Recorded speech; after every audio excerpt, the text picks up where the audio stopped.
Welcome everyone to the Revenue Architects podcast. I'm Steve Keck with Bolt Today's CEO and resident expert, Jay Umrani. The podcast today is tailored for revenue leaders who are navigating the evolving landscape of sales, RevOps, and revenue management. Today we have a special guest, Deanna Lightner, Director of Deal Desk at Phreesia. Phreesia helps hospitals and healthcare companies create great patient experiences.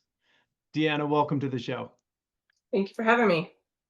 Welcome, Deanna, to the show. So, Deanna, let's dive into a quick overview of your background. And also, I want to know why Deal Desk is so important to an organization. Yeah, great. Thank you again for having me. My name is Deanna Lightner. I'm the Director of Deal Desk at Phreesia. If you're not familiar with Phreesia, we're a trusted leader in the patient activation, giving providers, life sciences companies, and payers and other organizations tools to help patients take more active roles in their care. I've been focused on deal desks for over the past 12 plus years. I grew up my career in accounting, doing billing and collections, and I saw firsthand the gaps that can come when there's misalignment or gaps between the back office and our sales teams. That can be within contracts, that can be within systematic architectures or business processes. So I'm not a salesperson. I have no desire to be one because it's a very hard job, but I do love the sales mindset and have always been interested in working side by side with those competitive personalities. So I got my opportunity to work in Deal Desk starting in 2013, and I haven't looked back. I think the collaboration that goes along with the Deal Desk team and driving that sand out of the gears is immensely important. Excellent. Okay. Deanna, let's just jump in because you just mentioned that I come from a technical background and became a sales guy. So that's why it just touched me when you said sales is the hardest job, because I realized that when I took the sales job. And the most haunting part for sales is the forecasting, right? Every week they have been asked about the forecast, and as 15 to 20% forecast fall through the cracks. So accuracy of forecast is not that high. And there is a lot of subjectivity to whole of this, right? It's not 100% science, sales per se. So the question to you is, how do you do forecasting? How do you look forecasting forward, as we call it, especially staying ahead of the curve and making sure that you are able to forecast accurately, but at the same time, identify deals which might have a potential to fall out? Yeah, great question. I think my role is definitely more supportive to the overall forecasting process. And I think it has value in the sense that there's all the deals that are being forecasted. And then I take a unique lens because we're working on those contracts and negotiating with those customers. So we partner early and often with our sales reps. And then we also go through the entire negotiation process, depending on the need and the size of the customer. So when we're looking at those forecasts, we can give a lens and say, we just received first round of red lines or first notifications, and it's very heavy. The likelihood of us getting through it in the next couple of days is very small.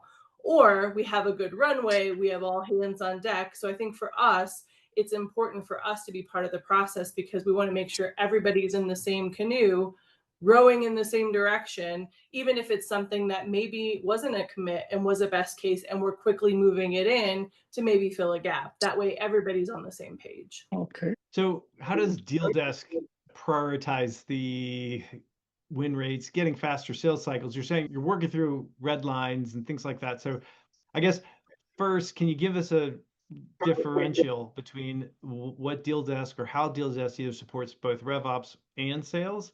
Sure. I think there's a couple ways we look at that. So we look at it from a priority perspective as like the close month and the total dollar that we're dealing with. Things that are probably forecasted out in future months and that not going to close this current month will take like maybe step two. But those things that are going to close this month and high dollar will obviously go first. Hopefully that helps answer your question. But that's the way we prioritize deals, not necessarily first in, first out. It's who's closing first and the highest dollar. Are you seeing anything that's coming from the sales team when they bring a deal to you that, okay, think of it this way. Jay and I are both salespeople for you. We both bring deals. One of them is going to have more detail or better detail. One's going to have a different. How do you recognize the opportunity to lead it from the deal desk side to help us be more consistent as a sales team so that you can help us close deals faster? Yeah, I think it's a great question. So there are some sales reps that have the gift of just maybe gab in word form. So they give you everything that ever went on with the deal. And some of it's not relevant, some of it's really good information. One of my former leaders, Jeff, always said, be brief, be brilliant, be gone. So we try to coach them on that. Give us the details, give us the facts, and we can move through that as quickly as possible. The less detail you're giving us, the more we have to probe and probably set up a call, have more questions, and it's going to delay the time to turn around this deal. Because really what's the sales reps are looking for, the fastest turnaround time to closing that deal. And the more information they give us that's pertinent to the contract and the deal itself, the faster we can move. Gotcha. And how do you inform that into RevOps? Is there a sales process you've seen in the past, not just necessarily at Phreesia, but as a sales process, they're like, hey, we're getting these deals from the sales team this way, but it's really impacting our ability to get faster closings. There's a process problem. Has that ever come up Sure. before? Can you give us Yeah, a quick of course. example? For sure. There's going to be newer sales reps that come into the process that aren't really familiar with how maybe we at Phreesia work or other companies. So doing that continuous education with our revenue enablement team and making sure they're covering it in the onboarding. And then we also have monthly cadence meetings with our sales leaders. So we bring that up. They're very eager to know if and when things are not going according to plan because they have these quotas to meet. So if they have reps that are not technically falling in line, so to speak, they want to know so they can help bridge the gap and make sure that they're giving us what we need. Okay, great. I want to shift the gears a little bit and talk to you about the whole rise of revenue management. We have been hearing that concept, I believe, for last 18 to 24 months. And typically what's happening is there is sales ops and there is revenue ops, right? All the three have different roles, but the same objective, really to increase sales ultimately. And that is where the concept of revenue management is coming up, where we are really looking at one comprehensive team, not necessarily merging everything together, but one comprehensive team who will have a ownership from lead to revenue recognition. So the question really to you is, why do you think the companies are shifting really from typical CPQ or lead management to opportunity management to just generating a quote towards a more holistic strategies? And what are you guys doing in your organization for that? Yeah, I think you hit it on the head. The reason that I think it's becoming more important these days is because all of the different objects that you talked about, even if they're all within Salesforce, that lead, the opportunity, the CPQ, the contract, then revenue or billing, if you're using it in Salesforce, connecting all those together seamlessly is difficult, let alone adding a separate integration to your overall system, Workday, if you have something like that, a NetSuite. It's difficult and things break and you have limited visibility unless you're paying for more licenses. So I'm sure it's becoming more important and exciting for people to have all that data and visibility in one section at a little bit different level versus object by object and one-stop shopping, which everybody loves. That's what I think. Absolutely. I think, yeah, we face that problem or solve that problem every day. Whenever we get into, we see that there are not just Salesforce, but other systems who contribute to the entire revenue or lead to cash life cycle. And then it becomes challenging to really bring a single pane of glass, saying that where is my deal? It's not just closing the deal, right? It's also recognizing the revenue. And there is a lot of complexity behind that. Yeah. I can imagine as a healthcare product company, that every time you're adding a new product and you're trying to expand a quote, or hey, by the way, there's a lot of folks where it's the sales guy selling what he knows. The other sales guys are adding this for these reasons. Have you thought about bringing that in and let's adjust the quotes and dealing with that? But the visibility to know how to do that, both coming from you at Deal Desk or other parts of it to go, oh, we're leaving a lot of money on the table and not serving our client effectively because we're not giving them access to these other products because the sales team didn't see it or know it or have an easy process to put it together. That's right.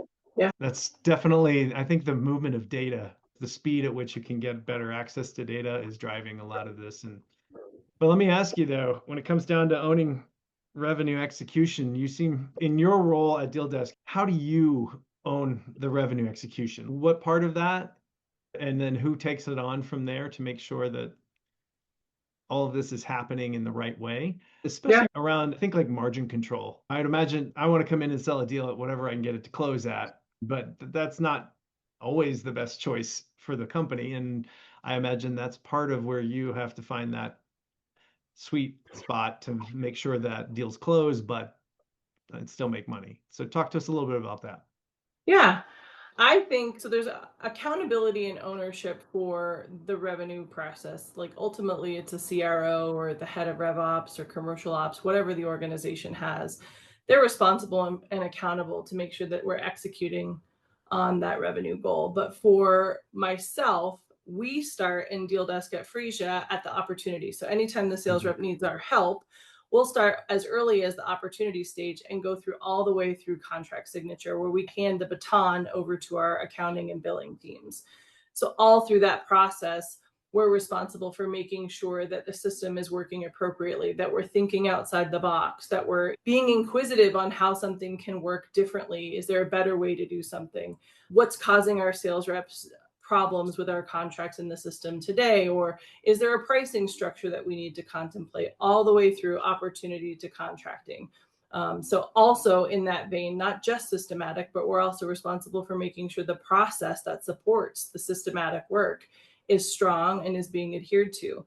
We do have an approval matrix, and sometimes it's difficult to manage when it doesn't work out the way the sales rep wants, but we have those thresholds for a reason. So it may be a really great deal that requires it to be severely discounted, and we make sure that the approvers are doing their due diligence and reviewing and getting all the details and documenting that approval for our accounting team if they were being audited. Sounds like you tack into a whole bunch of areas. I heard RevOps, I heard technology stack, I heard just a variety of things where you're like, okay, I need to help train salespeople here. I need to help them, guide them through taking on an early stage from opportunity is an early process for most Deal Desk people. That's interesting. Yeah, if you're looking for your sales teams to think uniquely and win more business, you also have to think uniquely with them. I think that's the benefit of having a deal desk. What I think from a deal desk perspective is we bridge the gap between sales and the rest of the organization.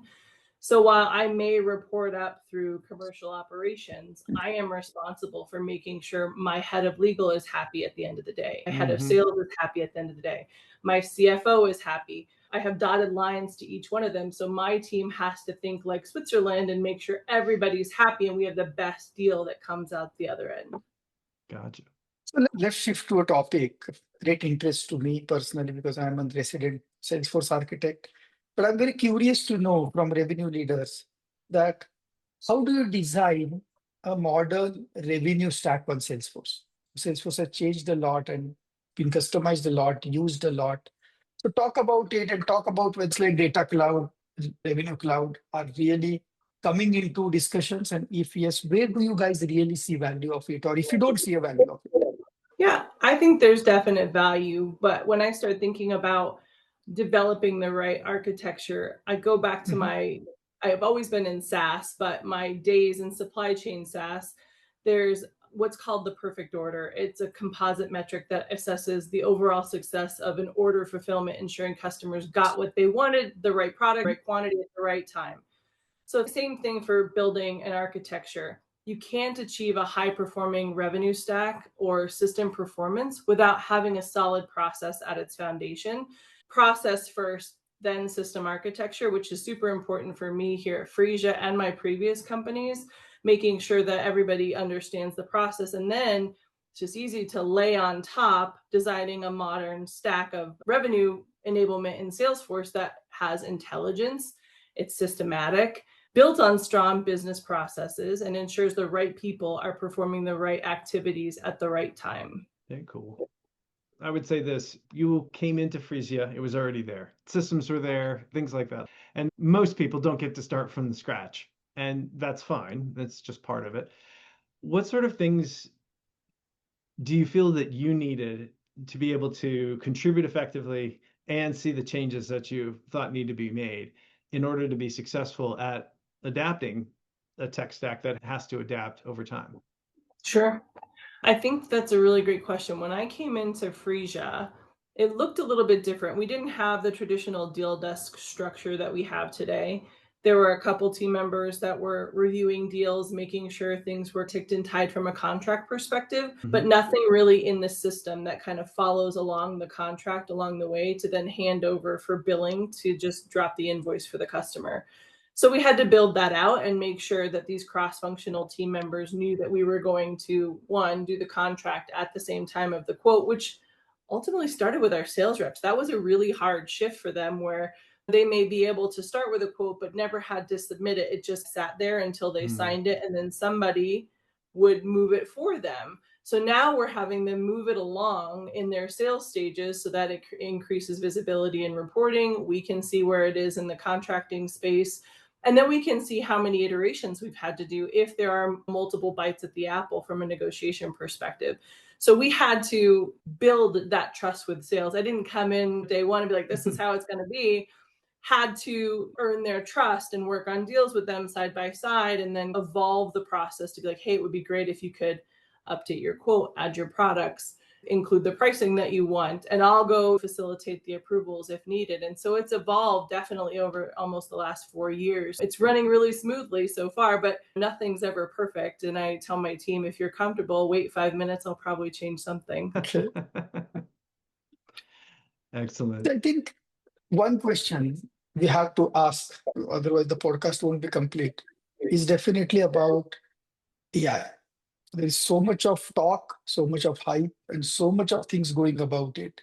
The core question to you as a revenue leader is, where do you see in today's use cases AI truly helping your salespeople or your marketing people or your deal desk or your revenue recognition guys?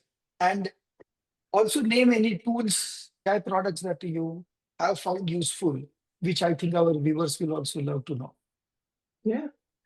I think AI could be very valuable, especially with what we do on a day-to-day basis in Deal Desk. So if I'm looking at my contracts over my entire Salesforce landscape, I want to know which customers or which contracts have certain terms and conditions. AI can do that for us. We don't have an AI contracting tool yet, but it is something we're looking at in the future. We do have ChatGPT that the company uses, and it's quite helpful to help with that low-hanging fruit from a day-to-day perspective, helping with evaluating or doing analysis on spreadsheets, fine-tuning language that we're working on in a contract. If we want to compare contracts instead of using the standard Word functionality, it'll do that for us as well. But where I'm really interested in AI helping not only my team, but Phreesia, is that contract space, like making sure we have those contracts OCR digitized, and it can tell us what the metadata is in those contracts and put it in Salesforce. That would be immensely valuable. Okay. Yeah, I love that. The fact that you'd be able to see similar companies, have it suggested, this is the way it's done with this type of company or this size. Here's the kind of deals that are working, and here's the ways that product sets and all the things really help a salesperson and you not miss anything, that you get lost in the weeds of, hey, we're trying to get this done. And it's, oh, by the way, most of the people like this company do this. Yeah. That's really fascinating. Well, and our sales reps are like, we have two halves to our organization. We have new business and we have existing. That would be very valuable for our existing set of sales reps that are going back to the customer, knowing what's in their contract, not just from a product, they can see that in Salesforce, but from a terms and conditions, making sure they're going back. And it's a compelling event for the customer to make a shift or do the change that we're asking them to make. Absolutely. I was just going to say, one thing that we see with our customers for new business, we see that AI can significantly improve the MQL to SQL conversion. Because that is, I think, a very key matrix for marketing, saying that I'm generating these leads, spending so much of money on tools, people, everything. And sales guys keep saying that this lead was no good and they keep pushing it back, right? But now with AI, you have very little escape route, right? Because it will analyze everything. It will tell you, Mr. Sales Guy, you didn't do a good job. It was a very qualified lead. At the same time, if you look from a salespeople perspective, 80% of their business comes from their existing accounts, right? So they honestly pay very little attention to new business, new leads, because ticket size is low and the probability of close is also low. So all fair from their perspective, they want to meet their numbers. That becomes a challenge, right? So that is where one thing we see that by analyzing all the MQL metrics, giving a good summarization, and also guiding the sales guy saying that from all the conversations, you focus here. This is what the customer core need is. This is a very easy foot in the door. And then you can expand and sell here. I think that one thing we have seen very nicely. Second, on the existing business side, you said it correctly, saying that we have seen that based on the contracting terms, where are the opportunities to upsell, cross-sell, where they might hit some overage, where you want to do an early renewal, or where you might see a risk of churn because they're not using the product to a way they want to use it. Those are some of the very good areas we have seen where AI is very useful. And in my opinion, these are the only two practical use cases I see from all the hype out there where people are implementing them and getting some ROI out of it. Yeah. That would be my take. Deanna, I would love to hear if you have any advice for companies that may have either a nascent deal desk or maybe not have one. It sounds like you've done a good job of setting one up and becoming that central piece of value creation for the company. What advice would you give to others that are trying to figure out whether a deal desk is actually a distinct role compared to some part of, VP of sales or a CRO or something like that? Usually they pop out little by little as the company grows. Yeah. So like, what advice would you give, or when to know that it's time a deal desk needs to be developed? That's a really great question. The timing. I will say, so I started as a team of one, building out the team at Phreesia, and then 4 months later, I hired my first employee. From a timing perspective, if the leadership is seeing a growth trend over the next 6 months to a year, it's probably a good time to get someone in the seat. Even if the deal desk were to reduce an hour from a salesperson's time frame of spending time on the computer or like trying to figure out how to use the system, that's typically what takes them the longest. If it's hard for us to navigate as back office people, it's almost impossible for the sales reps to do it because they're not in it every day. So if you can save an hour per sales rep over a week, that will just continue to trend where your sales reps are spending more time selling and less time doing administrative work. So if you're growing over the next 6 to 12 months, think about that. And it's probably a good time for you to start building out your deal desk team because they're going to start at the ground level and start building solid processes and then adapt your systems to support that. Awesome. And then as a future deal desk person who was going to step into it, what advice would you give them? Only have an inquisitive mindset and start with the why. So I love that. Starting with the why, you can always, especially when you're starting a new role at a new company, you get the benefit of asking the silly question that nobody really asks if they've been there too long. But when you're new, you get to ask those questions because people can tell you how they do something and what it's supposed to look like. But most people can't tell you why you do something from a process or a system perspective. And then you can start being inquisitive. What if we did it somewhere else? What if we did it another way? Always have an inquisitive mindset and start with the why. Excellent. All right.